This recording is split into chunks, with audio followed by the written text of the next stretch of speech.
everyone. It's Saturday. It's Chat with Mac. We're glad to have you. Thank you to everyone who watches our little show here every week. We are so happy with the people that are sharing it. It's growing. Continue to subscribe, share it with your people, let them know that we're talking about some good stuff. And for those of you that are new to what we do, welcome. You talked about Copilot a couple of months ago, and it seems like Microsoft is getting ready to roll out Copilot. And if I'm reading this correctly, it's going to replace Cortana. Maybe tell us a little bit about this. So I don't know if it's going to replace Cortana. It's going to be in addition to Cortana. Microsoft's been. I remember, a few years ago when they first went all in on the cloud. And a lot of times, a lot of people were like, oh yeah, that's just a marketing thing, they're talking about, but they really went all in on the cloud. I mean, they had such huge investment in it.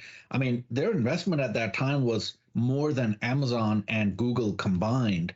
And now they're enjoying the fruit of that labor, right? That forward thinking they had back then. And now they're doing the same thing with AI. First it was integrated with the Office apps, integrated with Office 365.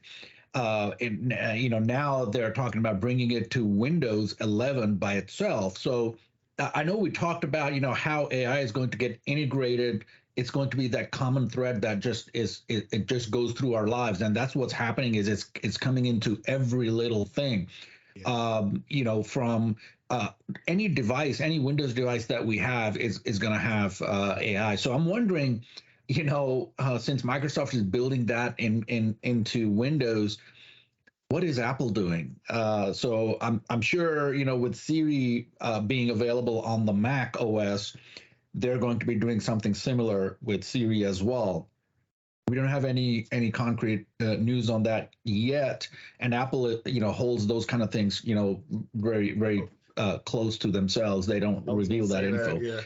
But Microsoft, so that's now one thing that I do have to say is, Microsoft will go full bore on this, and the one thing I think they can do a better job is have better naming schemes for different entities, right? It's like when they first came out with Office 365, it was just, there were so many things were called Office 365, and now it's Copilot. Well, when you say just Copilot, it could mean so many things to so many different people. Is it the Copilot in Office? Is it the Copilot that connects into Office 365, SharePoint, OneDrive, and relates to that content, or is it going to be Copilot that's part of Windows 11?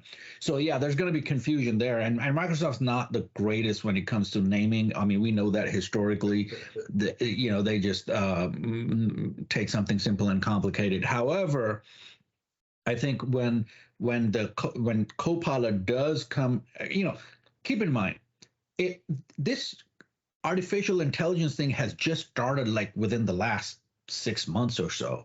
Yeah. And we are already seeing it getting built and interwoven into existing technologies to transform that and bring that intelligence to, so to speak, the common man. Yeah. Right. And I think once it's a part of Windows, man, this whole thing is just going to explode because there's so many Windows devices out there. So let me ask you this: as far as the build, is it built on the same AI as what's his Bing's chat? Is it built off of the Chat GPT, or is this something that they're doing proprietary? I mean, how's that being built? Yeah, so we don't have a lot of details on that, but I would say it's probably going to be based off of ChatGPT because that's where Microsoft has a lot of investment in, is in the OpenAI platform, which is ChatGPT. Mm-hmm. So that's what they did with, first they brought Bing in, first they brought it to Bing, and then they brought it into Office 365, but it's all ChatGPT based, right? All they're doing is just training that engine in different things. and it's going to be same when it comes to Windows. It is probably going to be Chat GPT based because that's what Microsoft has right now, and it's a Right. good system. It is highly trainable. You can focus it in a certain area, with training. It is going to be Chat GPT based, and it is going to be transformative. And one of the things is there are multiple things that are happening, right? So first there was the apps, right? So if you're in Word, you can tell Copilot, hey, write me a document about blah blah blah, and it'll spit out a document for you. Right. Then there is integration with Office 365. So you can say, hey, write me minutes of the meetings from my last Teams meeting, and it will get that to you. And the final thread is, you tell your computer, hey, make my screen brighter, and it understands and does that for you. Those are the things, the three different points of the triangle, so to speak, that basically cover a lot of what we do on a day by day basis. I remember, oh my God, man.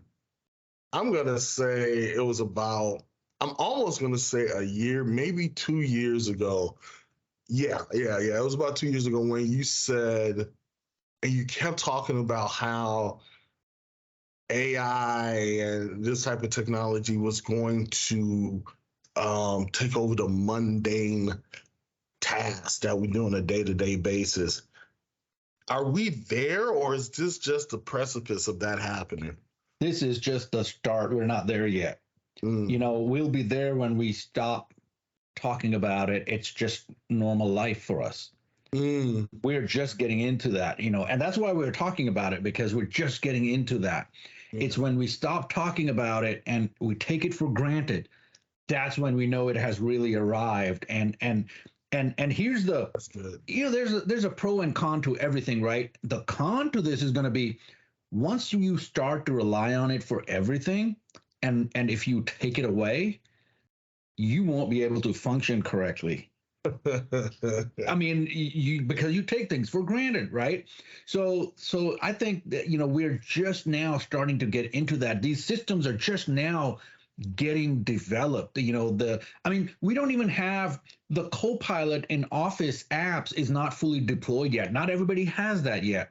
Mm, And here we are talking about it's going to be a part of Windows 11 as well. I mean, it's like yeah.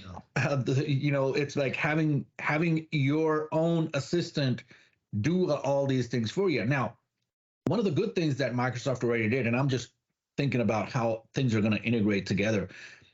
Microsoft forced people to use cloud identity with their Azure AD, right? So it was so hard in Windows to not sign up with your Azure AD account or your Microsoft Online account. That is going to be the glue that brings intelligence, that makes intelligence follow you. So, for example, you have brightness set to 50 on your screen, or you have certain things set, or you have a certain playlist always on your screen, and you go log into a new machine. Those things follow you. The intelligence that has been developed based on AI within Windows is going to follow your profile. That's like a lot of what we do, like when we migrate user profiles, and it's a what we call PETA.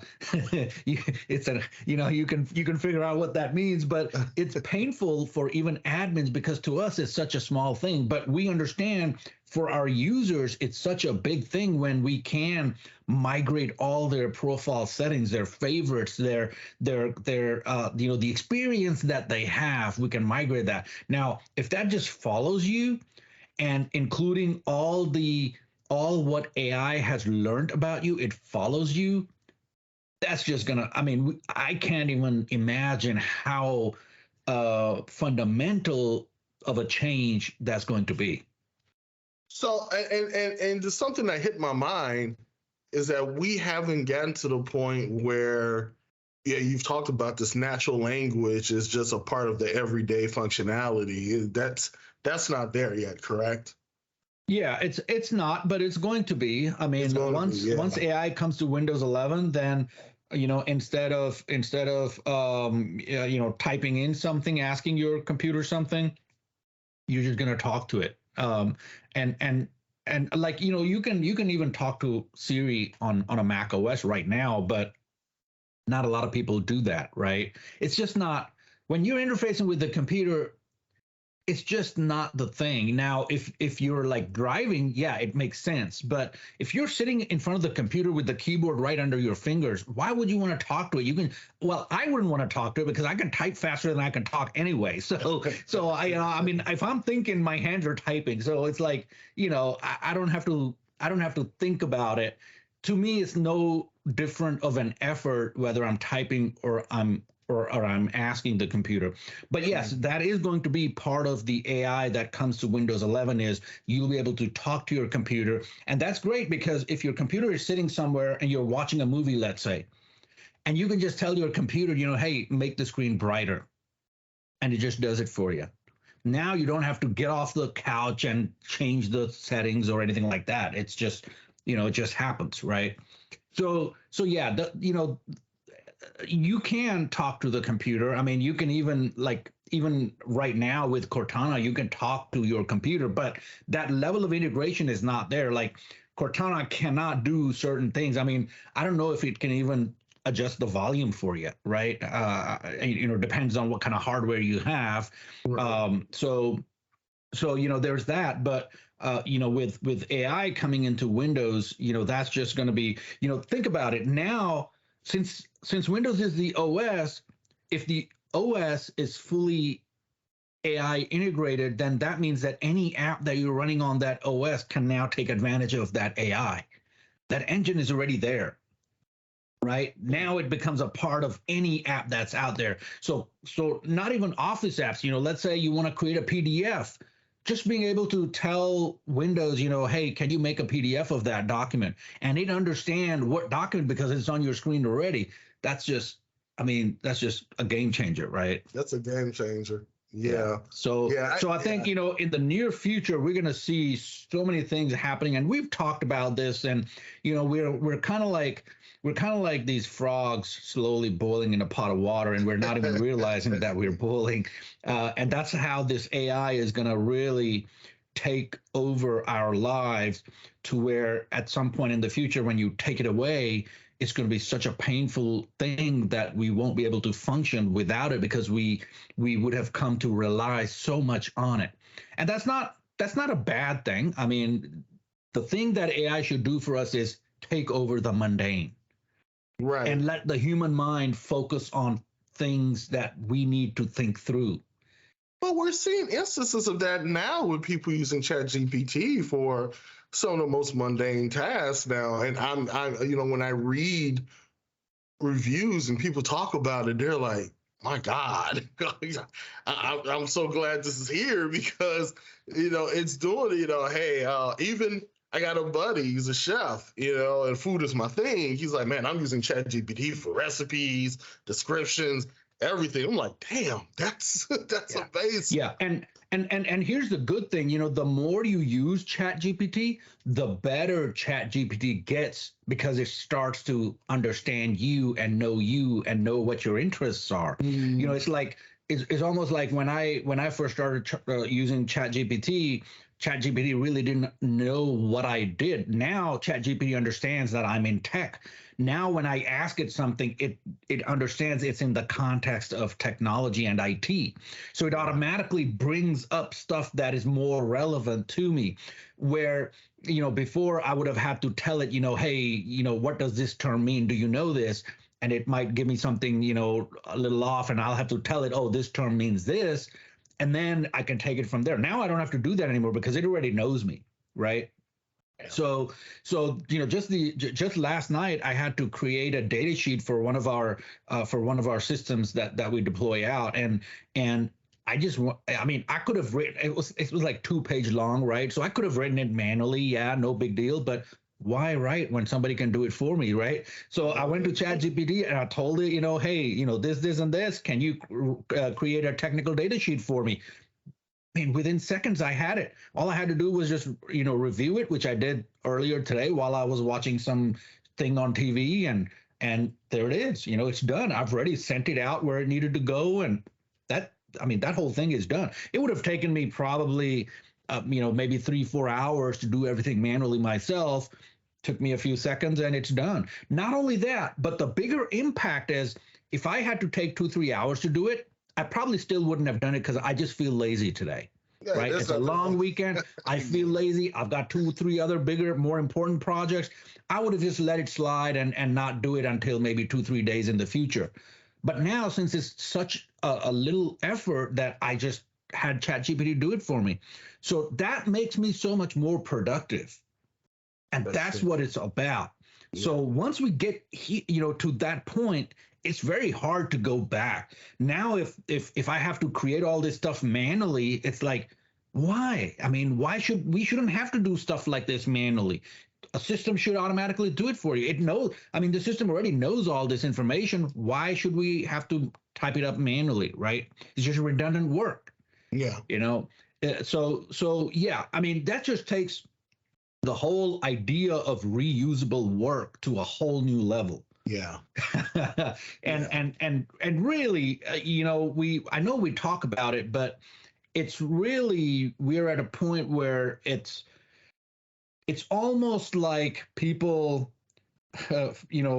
when they first came into the industrial age, it's just that major shift, that change that's about to happen, and we're going to get into this AI age.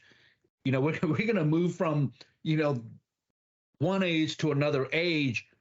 We're in the middle of that right now. I mean, we're starting into that right now. I mean, what a great time to be alive in, right? Listen. I mean, maybe 1 or 2 generations down the line, they'll be like, oh yeah, our granddads and our great granddads were through this.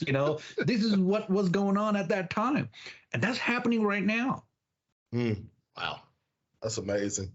So give it some thought. It's a long, Memorial Day weekend. Here in the U.S. and it's think about that. Think about where we are, what's happening right now. We're like in the transition of a change of age, so to speak. We're getting into a whole new AI age of things, and AI is coming into all kinds of things. I mean, from even like I would say AI is going to be built into, for example, this microphone that I'm talking into, right? I mean, AI would help it a lot. It can help with noise cancellation. It can help it direct if I move, where to pick up the audio from. I mean, AI can be just integrated into so many different things. This light that I have can be AI driven. I mean, just such potential to change our lives. It's just amazing. Oh, it's using it. I mean, I think you recently got a Tesla, man. I rode it. Listen, I rode in a Tesla with an Uber maybe I think it was about a month and a half ago, and the guy was telling me everything. I mean, I was just amazed. I'm like, this is amazing. Yeah. I mean, it's so different, and the beauty of it. And this is what Tesla's doing different. I know Elon said that he's not going to put radar detectors. They're removing the radar sensors from all the cars. They're going to use just the visual cameras. And yeah, he can do all that with AI. But I'm more of a proponent of, hey, the more sensors, the better. Even if the human eye can't see stuff, I'd rather put that makes it that much more capable, right?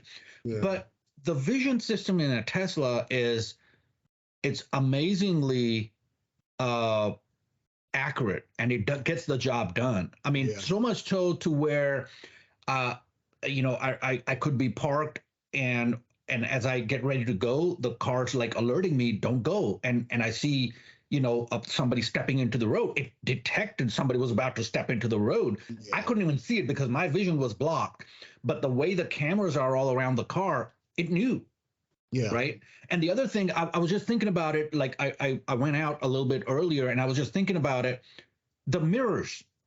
The mirrors are a requirement. They are required by law. We don't need them in Teslas anymore because when we hit that blinker, the screen shows us what's on that side camera. I saw that. That is amazing, by the way. I saw that. I was like, whoa. He put the blinker on and the camera came on the screen. Yeah. I mean, visual. I'm like, and then another thing about it, which was amazing, I think Tesla's used LiDAR. I forget, but they don't anymore. They're taking them out. Oh, they're taking them out. It like there was a truck that was next to the Tesla I was in, and I'm looking at the screen, and it shows the silhouette of the truck, and I'm like, bro, wow. Yeah. So what Tesla is trying to do is use more AI, use more back-end intelligence, right? Okay.